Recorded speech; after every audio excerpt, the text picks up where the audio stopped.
Hello বন্ধুরা, আশা করি সকলে আপনারা ভালো আছেন।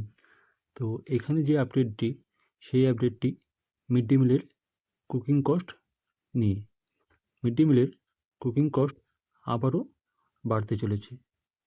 ১ বছরের মাথায় কিন্তু এ নিয়ে দুবার মিড ডে মিলের যে কুকিং কস্ট আছে সেটি বাড়তে চলেছে।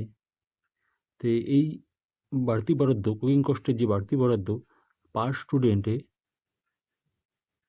60% সেন্ট্রাল গভর্নমেন্ট এবং 40% স্টেট গভর্নমেন্ট দিয়ে থাকে। এই বাড়তি বরাদ্দ এফেক্ট হচ্ছে 1 মে 2025 থেকে কার্যকর হবে।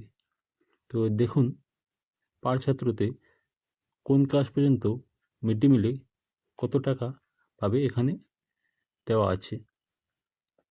প্রাইমারি ক্ষেত্রে 6 টাকা 78 পয়সা, যেখানে সেন্ট্রালের ভাগ 4 টাকা 7 পয়সা এবং স্টেটের 2 টাকা 71 পয়সা। আপার প্রাইমারি ক্ষেত্রে 10 টাকা 17 পয়সা রিভার্স কস্ট হয়েছে। সেই ক্ষেত্রে 6 টাকা 10 পয়সা সেন্ট্রাল দিয়ে থাকে এবং স্টেট দিয়ে থাকে 4 টাকা 7 পয়সা। এই যে রিভার্স কুকিং কস্ট, এটি কিন্তু মে মাস থেকে কার্যকর হচ্ছে।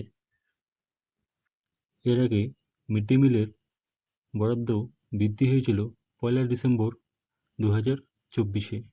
তখন মিড ডে মিলে ছাত্রপ্রতি প্রাইমারির জন্য 6 টাকা 19 পয়সা এবং আপার প্রাইমারির জন্য ছিল 9 টাকা 29 পয়সা।